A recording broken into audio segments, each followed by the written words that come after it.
기도하겠습니다. 거룩하신 아버지 하나님 감사합니다.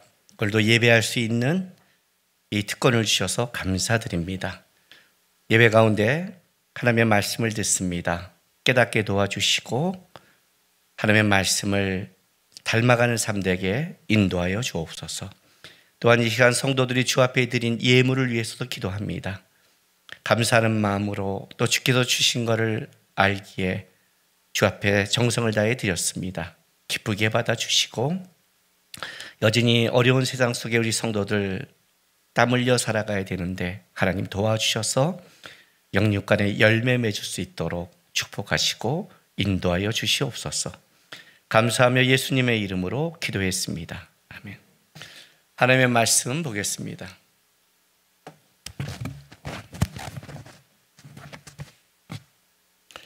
하나님의 말씀 요한복음 13장 12절부터 20절까지 말씀입니다.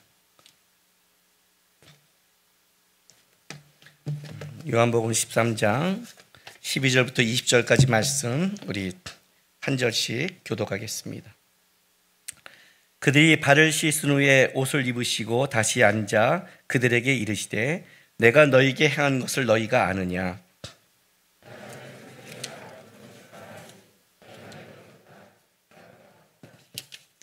내가 주와 또는 선생이 되어 너희 발을 씻었으니 너희도 서로 발을 씻어주는 것이 옳으니라.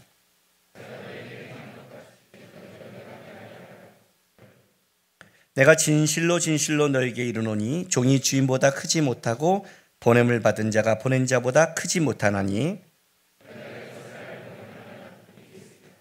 내가 너희 모두를 가리켜 말한 것이 아니니라. 나는 내가 택한 자들이 누구인지 알미라.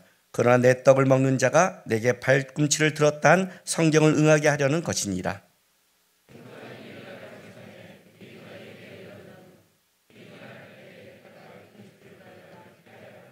같이 있습니다. 내가 진실로 진실로 너희에게 이르노니 내가 보는 자를 영접하는 자는 나를 영접하는 것이요 나를 영접하는 자는 나를 보내신 이를 영접하는 것이니라.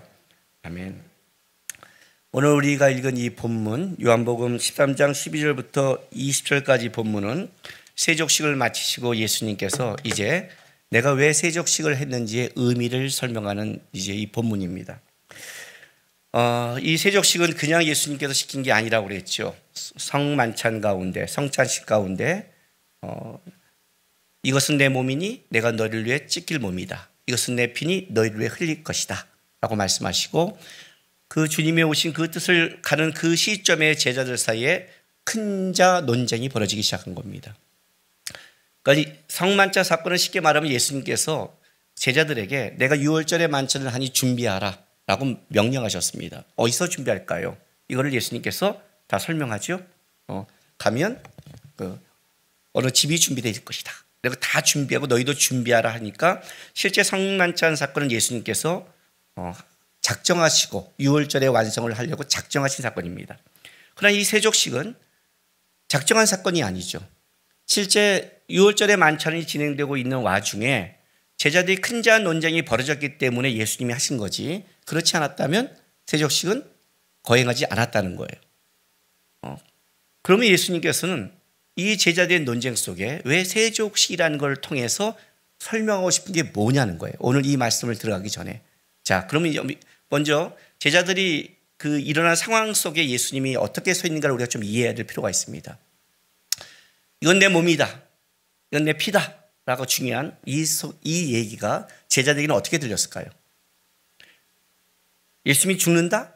그렇게 생각을 하지 않은 것 같아요. 분명히 뭔가 있지만 예수님이 여태까지 수많은 고비를 극복하신 분이에요. 예수님처럼 많은 공격을 당한 분이 없어요. 제자들은 그걸 평생 같이 해왔어요. 그러나 예수님 앞에서 기적을 받고 능력을 받고 예수님의 그 말씀한 권위 아래 모든 것이 역전되어 왔어요. 아무리 어려운 고난과 어려움이 와도 예수님께서 그렇게 힘없이 사라지다고 생각하지 못하겠죠. 왜냐하면 나중에 예수님이 십자가에 달렸을 때 제자들이 받은 그 행동과 충격은 알고 있는 사람의 행동이 아니에요. 우리가 너무 일을 잘 처리하고 씩씩하게 하면 이런 게 있잖아요. 그래도 잘 버티실 거야. 이런 것처럼 믿는 게 있단 말이에요. 예수님의 특별히 능력 안에는. 그러니까 제자들 안에서는 어떤 생각을 할 수 있냐면 이제 뭔가 주님이 오신 목적이 완성될 순간이 왔구나. 이제 뭐가 완성되면 어떻게 해야 돼요? 이제 상급이 있어야 될 거 아니에요. 제자들 머릿속에. 그러니 얘기가 시작된 거겠죠. 누가 크다 안 크다 이제 하는 거예요. 이 얘기가 막 번지고 있는 겁니다. 예수님께서 이 얘기가 번지고 있을 때 이 큰 자의 논쟁에 대해서 예수님이 처음 들어본 게 아니라는 거죠. 이 큰 자 논쟁은 처음 들어본 게 아니에요. 계속해서 있다는 거죠.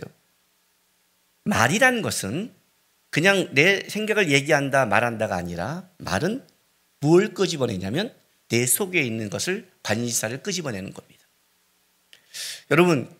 여러분이 관심 없는 말을 계속하면 어떻게 돼요? 들어요 안 들어요? 안 들어요. 껴요 안 껴요? 안 껴요.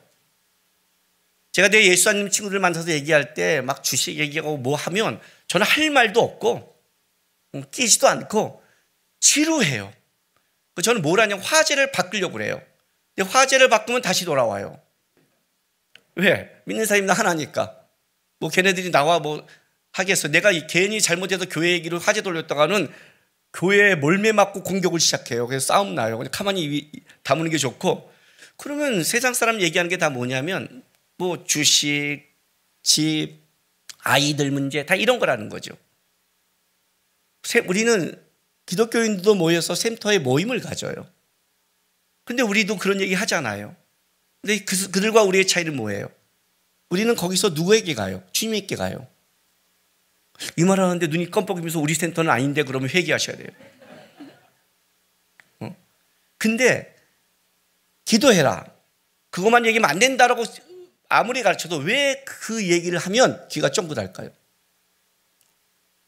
왜 아이를 낳은 사람들은 다 교육에 쫑긋할까요? 관심사니까.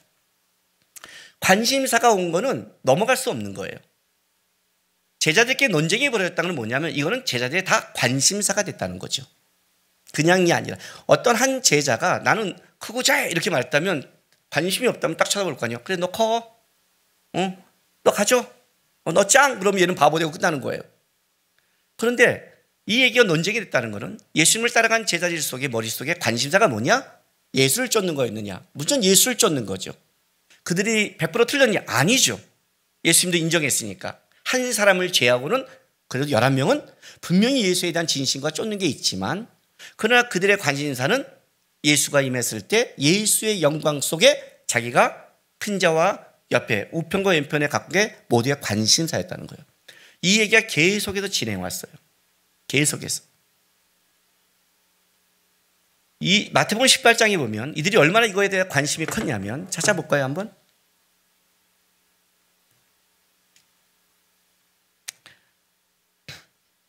자, 18장 1절부터 4절 다시 읽어줄게요. 들어보세요. 그때 제자들이 예수께 나와 이르되 천국에서 누가 크니이까? 예수께서 한 어린아이를 불러 그들 가운데 세우시고 이르시되 진실로 너희에게 이르노니 너희가 돌이켜 어린아이들과 같이 되지 아니하면 결단코 천국에 들어가지 못하리라. 그러면 누구든지 어린아이와 같이 자기를 낮추는 사람이 천국의 큰 자니라. 여기 뭐라고 말하냐면 예수께 나와 이르되 천국에서 누가 큽니까? 라고 물었어요. 예수께 나와서 누가 뜬금없이 물었을까요? 아니에요 여러분. 그들이 수많은 논쟁을 하고 있다가 그래 그럼 예수님께 물어보자고죠. 그렇잖아요. 물어보죠. 예수님 천국에서 누가 커요? 이렇게 물은 거잖아요. 여러분 제자들은 이걸 왜 물었을까요? 제자들은 자격이 있거든요. 왜냐하면 실제로 자기 삶의 모든 것을 버리고 예수를 쫓은 사람이잖아요. 여러분 제자들의 지금 여기다 큰 자한 논쟁이 얘네가 미쳤어? 이렇게 말할 수 없는 게 뭐냐면 이 시대 가운데 누구보다 예수님을 위해서 자기 거를 다 버린 사람들이 제자들이었어요. 그렇잖아요. 진짜 쫓은 자들이에요. 이들은 실제 삶이 있는 자라는 거죠. 그러니까 삶이 있으니까 예수를 내가 쫓은 삶이 있으니 얘기가 나올 거 아니에요. 근데 다 대단하게 쫓았거든요. 다. 그러니 주와 누가 큰 자 이렇게 돼버린 거예요. 예수님께 물었어요. 그죠? 예수님께 물었을 정도면 어느 정도예요? 담임 목사님을 찾아와서 물을 정도면 거기 논란이 다 됐다는 거 아니에요. 그래 목사님한테 물어봐 이렇게 된 거는 그들의 관심사라는 거잖아요. 근데 예수님께서 그걸 어떻게 끝냈냐면 어린아이를 세워서 천국 이 천국은 어린아이 같은 자야라고 얘기를 했어요. 무슨 의미는 알고 것 같은데 뭔 말인지를 모르는 상황이죠. 그렇죠? 그렇게 넘어갔어요. 계속 이 문제가 진행되어 온 거예요.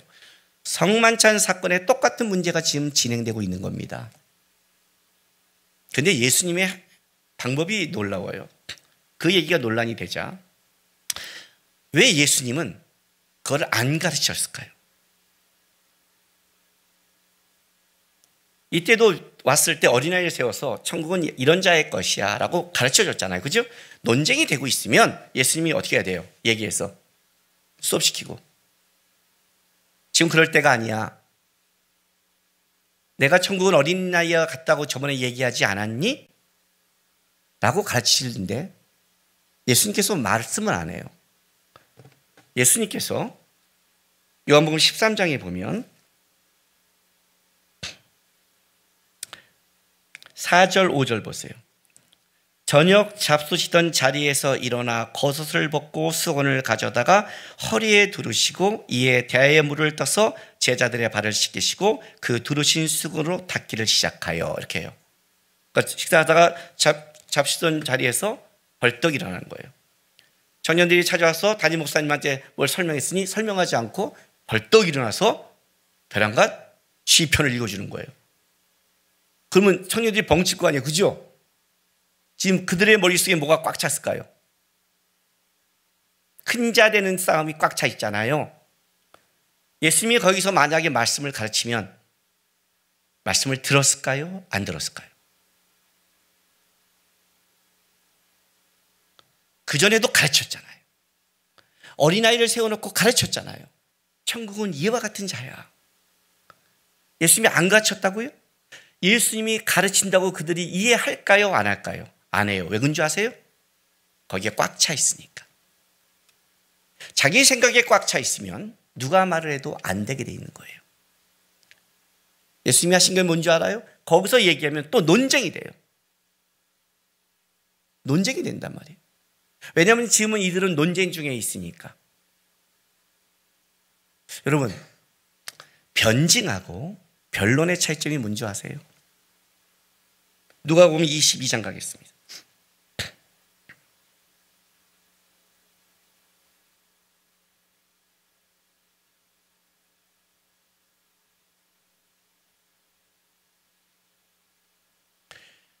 (22장 24절부터 27절) 보세요. 또 그들 사이에 그중 누가 크냐는 다툼이 난지라 예수께서 이르시되 이방인의 임금들은 그들을 주관하며 그 집권자들의 은이라 칭함을 받으나 너희는 그렇지 않을지니 너희 중에 큰 자는 젊은 자와 같고 다시 자는 섬긴 자와 같을지라. 앉아서 먹는 자가 크냐 섬긴 자가 크냐 앉아서 먹는 자가 아니냐 그러나 나는 섬긴 자로 너희 중에 있노라. 자, 누가복음은 쭉 보면 예수님께서 이렇게만 설명하는 것 같죠, 그죠? 근데 요한은 왜 세족식을 첨가시켰을까요? 자, 22절 보세요. 누가 크냐는 다툼이 난지라. 다툼 무슨 뜻이라고 했어요? 변론, 다투기를 좋아한. 자, 이렇게 생각해 보세요. 이들은 이 얘기를 하기를 좋아했어요. 왜 좋아했냐면 이 문제가 그들의 주제고 이 문제가 정리될 필요가 있는 거예요. 그런데 이들에게는 삶이 있어요. 그냥 다퉜을까요? 아니죠, 여러분. 예수님 나라에 이럴 때 얘기가 관심 있는 자는 얘기를 시작하잖아요. 그렇죠? 누군가가 시작했을 거 아니에요. 누군가가. 가장 마음이 급한 자가. 그런데 그 얘기가 다 휩쓸렸다는 건 다 관심이 있다는 거잖아요. 자, 누가 얘기했을까요? 그러나 누가 얘기했던 제자들은 한마디씩 다 할 수 있어요. 왜? 모든 걸 쫓았으니까. 예를 들까요? 마태는 뭐라 했을까요? 내가 얼마를 포기한 줄 알아? 세리마태예요? 그냥 마태가 아니라 세리마태예요. 당시에 세리라면 돈이 어마어마하게 많았어요. 내가 지금 얼마를 다 포기하고 쫓은 줄 알아? 그 부자 처녀 못 봤어? 전재산 바치라니까 돌아갔잖아. 쉬운 게 아니야. 난 전재산 바친 사람이야. 마태는 당당할 거 아니에요.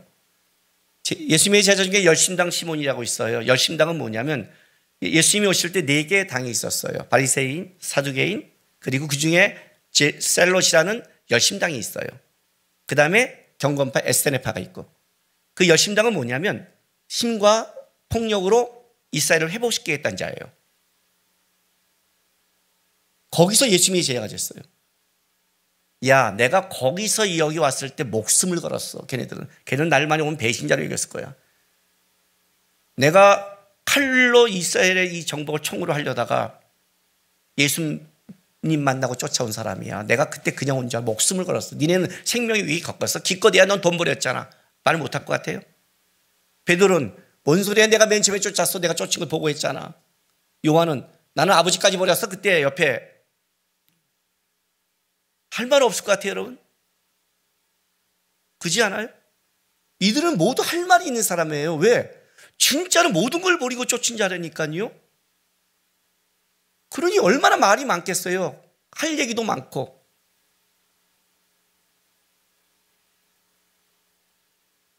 다투기를 좋아한, 드러내기를 좋아한. 예수님께서 왜 베란간에 일어서 발을 씻긴 줄 알아요? 입을 막아야 됐어요.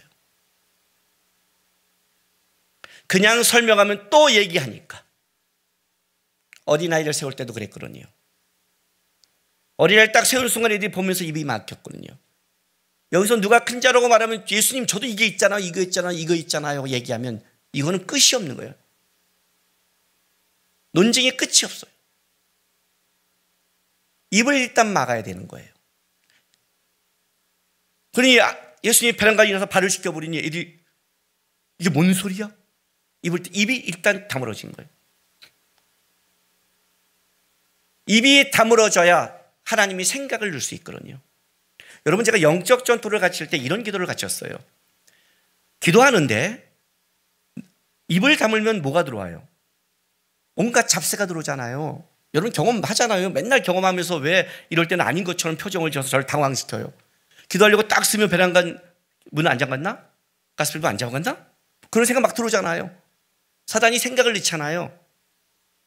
그죠? 그 입을 다물고 묵상 기도한다는 건 굉장히 어려운 기도란 말이죠. 근데 내가 마음이 심란할 때는 어떡하라?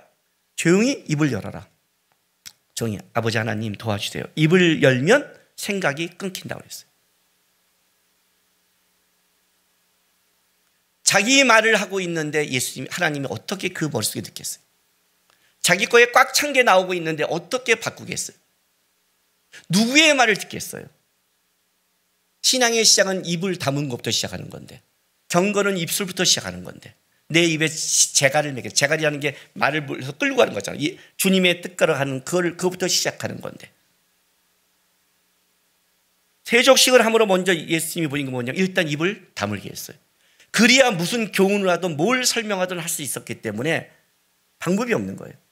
그때도 마찬가지. 어린아이를 세웠어요. 일단 예를 들어서 입을 다물게 만들었어요. 근데 이게 끊이지 않는 거예요. 제자들 사이에 계속 변론이 벌어졌어요. 변론이란 뭐냐? 궁극적으로 자기를 증명하고 싶은 거예요. 다투기를 좋아한다는 게 뭐예요? 내가 여러분 할 얘기가 없을 때 다투기를 좋아해요? 나도 할 얘기가 있어. 부부싸움도 그렇잖아요. 부부싸움도. 근데 이 다투기 시작하면 어떤 일이 벌어지느냐? 결국 자기 증명은 상대를 이겨야 증명이 돼요.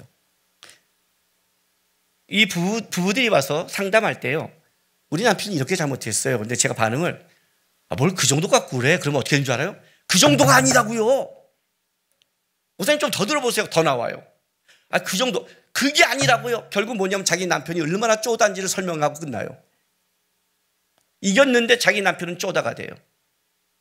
그게 자기 증명이 갖고 있는 거예요.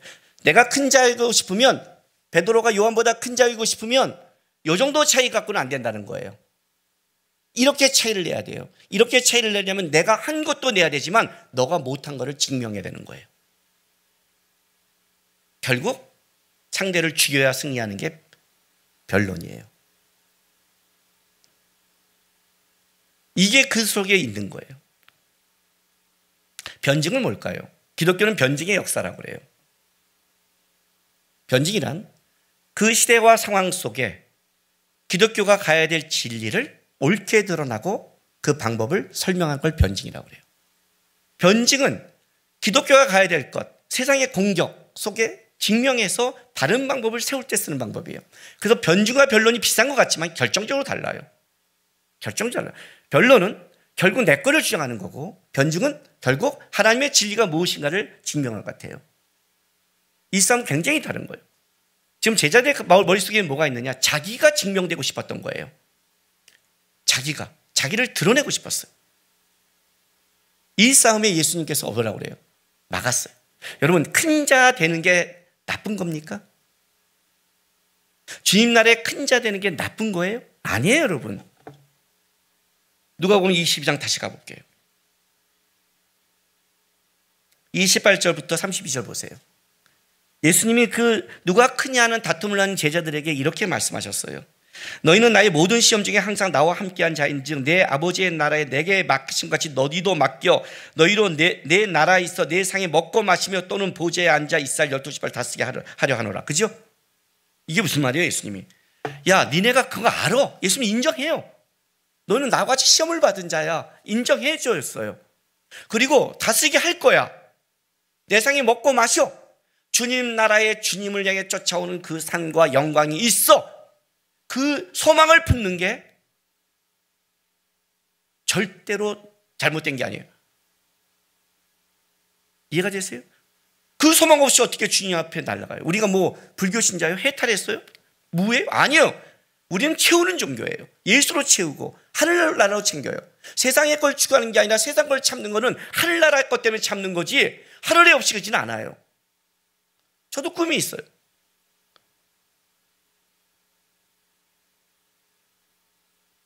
목사로 목회하면서 교회 3,000명, 5,000명 만들고 싶지 않은 목사가 있을까요? 에이, 없어요. 있어요. 저도 잘하면 왜 그게 없겠어요? 왜 내려놨을까요? 더 꿈을 꿨으니까. 시국에 가서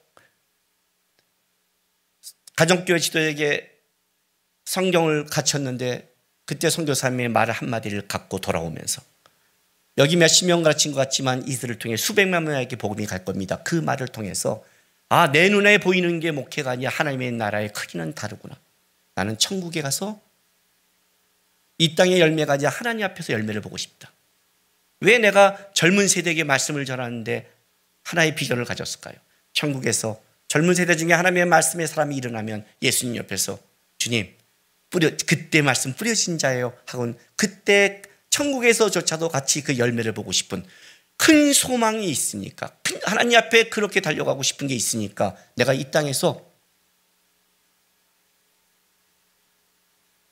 3,000명 이상 교회를 포기한 거.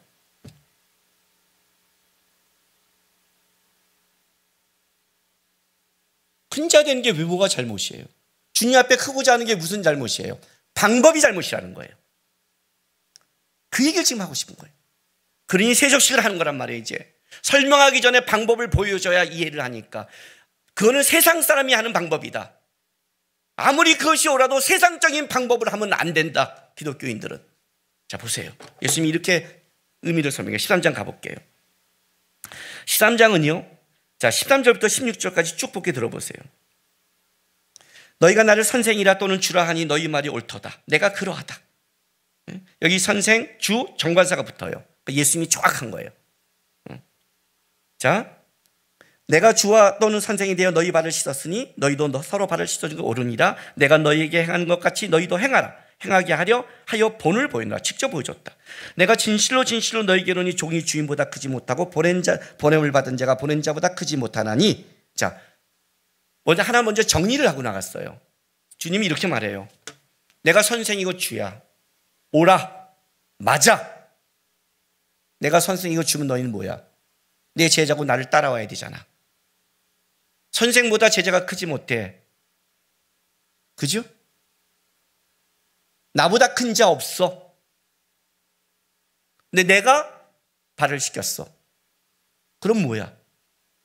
너희는 나보다 크지 않기 때문에 당연히 나처럼 해야 돼. 이 결론을 내린 거예요.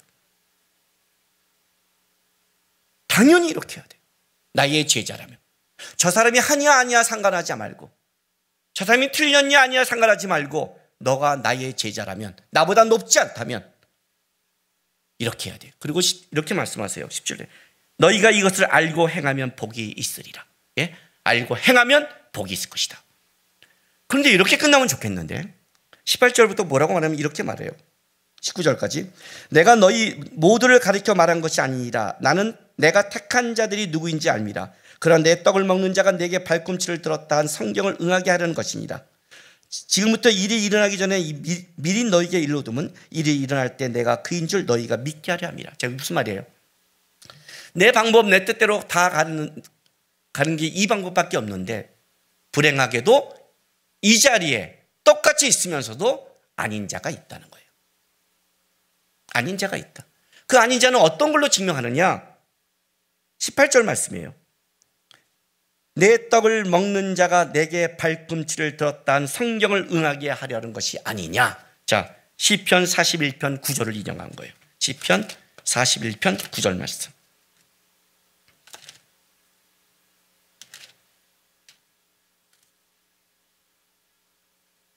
다윗의 시예요. 내가 신뢰하여 내 떡을 나눠 먹던 나의 가까운 친구도 나를 대적하여 그의 발꿈치를 들었나이다 하는 다윗의 고백인데, 이것은 사무엘하 15장 12절에 모사 아히도멜이 다윗을 배신할 때, 가장 가깝고 자기의 전략을 모사 아히도멜이 배신했을 때, 그때 다윗이 압살롬에게 편을 들어서 자기를 공격할 때 한 이 본문을 예수님이 그대로 가져온 거예요. 여기 이 표현 발꿈치라는 것은 고대 군동에는 발꿈치나 발바닥이 들어갔다는 경멸의 표시예요. 경멸의 표시. 비열하게 배반했다는 뜻이에요. 누군지는 잘 모르겠죠. 그때는 몰라요. 제자들 가룟 유다인지 몰랐어요. 그런데 이렇게 말해요. 지금은 모르나 이후에는 알 것이다.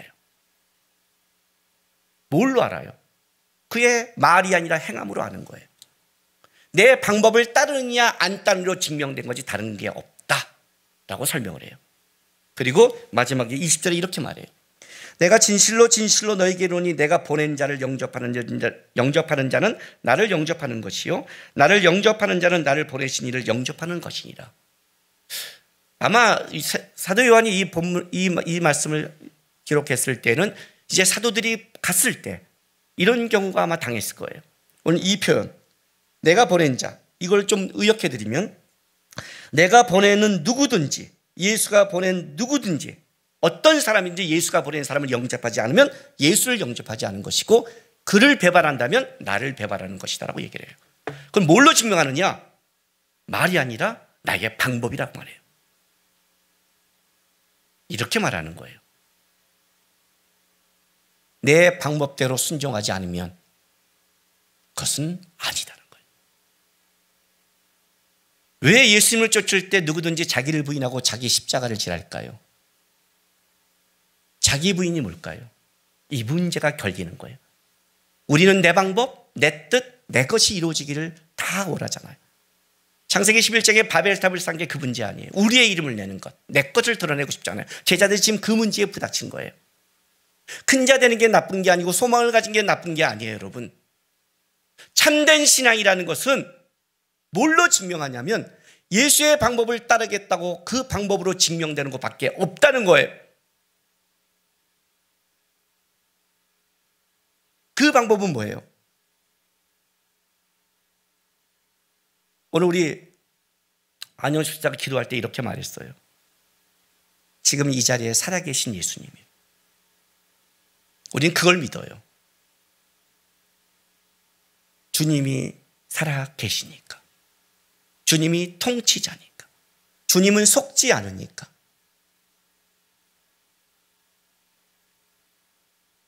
신앙은 말이 아니라 삶으로, 행동으로 드리는 거예요. 말이 아니라 기도를 하는 거예요. 참된 신앙은 예수를 따라가고 예수 앞에 무릎을 꿇는 거예요. 그게 참된 신앙이에요. 예수님이 세족식을 왜 했냐를 기억하셔야 돼요. 아마 제자들은 평생 예수님의 세족식을 잊지 않을 거예요. 여러분도 잊지 마세요. 막 제자들이 논쟁해 버렸을 때 예수님이 어떻게 했는지 발을 씻기면 뭐예요? 너희는 말해, 나는 일한다. 결심하세요. 하나님은 일하십니다. 사단은 일하지 않습니다. 하나님은 일을 만드십니다. 사단은 문제를 만듭니다. 사단이 못하는 게 있습니다. 순종과 입다문과 섬김입니다. 찬송을 못합니다. 귀신 들린 자는 찬송을 못합니다. 이해가 됐어요? 우리가 뭐가 옳고 그를지를 모를 때는 한 가지 분명한 게 있습니다. 사단이 못하는 걸 하면 되는 겁니다. 만약에 내가 옳다고 말했는데 그것이 지나가 버리면 틀렸으면 어떡합니까? 틀렸으면 얼마나 무섭습니까? 신앙의 입다물은 왜 시작되냐면 하나님을 두려워하는 데서 시작하는 겁니다. 혹시 내가 틀렸으면 그냥 틀린 게 아니라 하나님 앞에 틀린 거잖아요. 이 두려움 때문에 내가 섬기고 일하는 것은 틀린 예가 없습니다. 내가 기도하는 것은 틀린 예가 없습니다. 내가 사랑하는 건 틀린 예가 없습니다. 여러분, 그 얘기를 하는 거예요.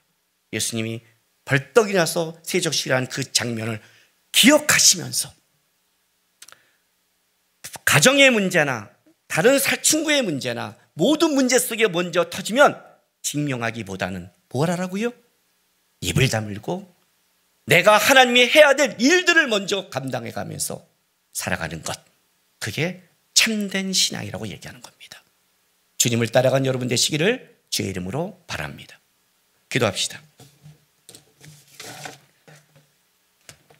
하나님, 우리는 미련하고 약합니다. 뭐가 옳은지 그른지는 모릅니다. 그래서 주님, 말이 많은 신앙보다 섬김이 많은 신앙 되게 도와주십시오. 이야기가 많은 신앙보다 일하는 신앙이 되게 도와주십시오. 행동하는 신앙이 되게 도와주십시오. 이 다음에 주님 만날 생각하면서 더 큰 소망 가지고 주님의 행함을 닮아가는 신앙 되게 해달라고 다 같이 기도하며 나가겠습니다. 기도하겠습니다. 거룩하신 아버지 하나님 감사합니다.